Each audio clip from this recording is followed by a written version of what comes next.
सुरेश बरड secrete ग्राम panchayat sarpanch हिंजिल block. आज आमर filaria विषय सचेतन शिविर थिला। आज आशा अंगनवाड़ी स्कूल पिला माने आ सार आसते ब्रह्मपुर और पीओ सार समस्ते बुलिकी आज गाँव भ्रमण भ्रमण कलु।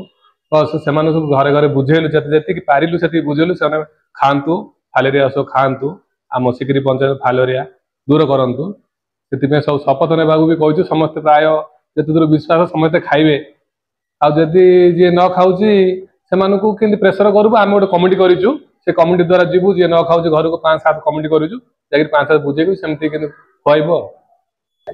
आज सिक्री पंचायत सरपंच नेतृत्व में आज सिक्री पंचायत गोटे रैली आयोजन कराइला। एथिरे आशा दीदी अंगनवाड़ी दीदी स्कूल पिले एवं वॉलंटियर समस्त सहयोग रैली कराइला। डोर टू डोर बुलिक अवेयरनेस कराइला। आसंता अगस्ट 10 ରୁ 19 तारिख जो सामूहिक औषध सेवन कार्यक्रम हम से समस्ते भाग ने औषध केमती खाइबे से उपरे गुरुत्व दिया एवं सरपंच नेतृत्व में गोटे कमिटी मेंबर आज पंचायत में बाछा है जो लोक औषध खाऊना सेठी जाकर फोकस कर केमती औषध खाइबे आ उपरे गुरुत्व दिया। मु सिक्री सरपंच को मु बहुत धन्यवाद देवी जो कमिटीटा गठन कर औषध खाया।